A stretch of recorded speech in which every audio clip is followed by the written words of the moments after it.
हमारे Barack river है, ये बराक रिवर को हम लोग 19.83 में इसको डेंजर लेवल मानता हूँ। माने 19.83 मिलीमीटर जो पार हो जाए तार माने बराक नदी विपद सीमार ऊपरत होइसे। As of now, Barak River तार जो फ्लो আছে, as of now it is 21.48 millimeter. That means it is flowing above danger line.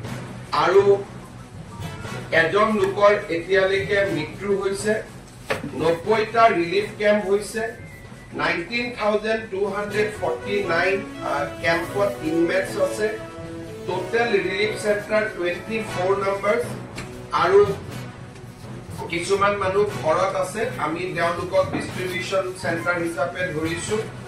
আৰু এতিয়ালৈকে আমাৰ মেডিকেল কেম্পত আমি যি ধৰণে পাৰো বা ৰিলিফ কেম্পত মানুহক আমি সহায় কৰিছো আৰু মেডিকেল কেম্পতো আমি মানুহক সহায় কৰাৰ কাৰণে যত্ন কৰিছো।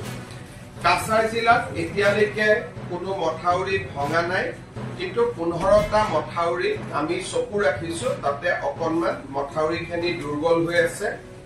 আৰু মই আজি নিজে 6টা ৰিলিফ কেম্প চাই আহিছো।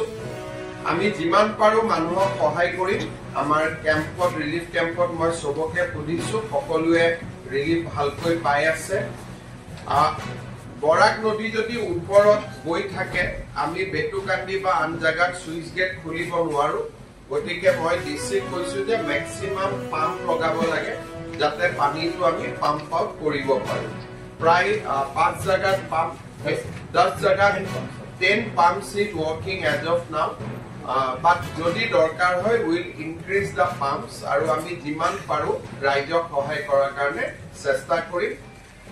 আজ প্ৰধানমন্ত্ৰী নৰেন্দ্ৰ মোদী ডাঙৰীয়ায়ো ফোন কৰিছিলে, অসমৰ বান সমস্যাৰ তেওঁ খবৰ লৈছিলে। মই বৰাক ব্ৰহ্মপুত্ৰ দুইটা উপত্যকাৰে হোৱা বান পৰিস্থিতিৰ তেখেতক মই যিখিনি ক'ব লাগে, গোটেই মানুহৰ কিমান কষ্ট হৈছে তেখেতক মই কৈছো। আৰু সেন্ট্ৰেল গভৰ্নমেন্টৰ ফালৰ পৰা আমাক সকলো সহায় কৰিব আৰু অসমতো আমি যিমান পাৰো মানুহক আমি সহায় কৰিম। আজি মই প্ৰথম দিন আহিছো, উইদিন দিস উইক মই আৰু এবাৰ শ্ৰীভূমিলৈকেও আহিম।